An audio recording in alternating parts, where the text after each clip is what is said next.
Want to generate AI images in different formats such as JPEG, PNG, and WEBP? In this tutorial, I'll show you how to use FOOOCUS AI to create images in various file formats. Let's get started. Hi, this is the second part of FOOOCUS AI series. Watch previous guide to check out the installation guide. Start by opening the Pinocchio app on your device. Once inside, choose the FOOOCUS AI model.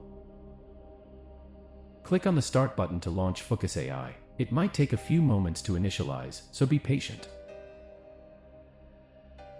If you don't want to use the Web UI in Pinocchio, tap on the Terminal option. This will give you a link that opens the FOOOCUS AI directly in your browser. After opening the browser version, click on the Advanced option. From here, you can choose your desired image file format, PNG, JPEG, or WEBP. You can also select the number of images you want to create, but we'll focus on generating one image for now. Write down your prompt in the text box, then click on the Generate button.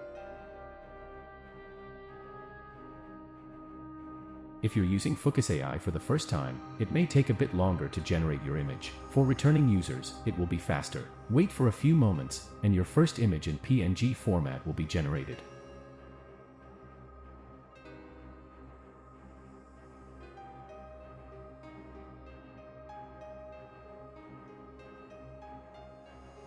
Next, select JPEG format, write your prompt, and click on the Generate button. After a short wait, your second image in JPEG format will be ready.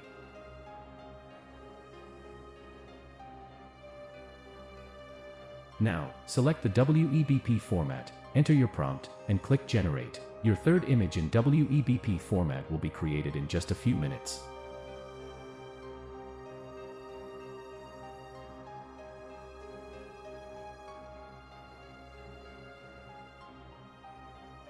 And that's it. You can now generate AI images in your desired file formats with FOOOCUS AI. In future videos, we'll dive deeper into the capabilities of this amazing AI tool, so stay tuned.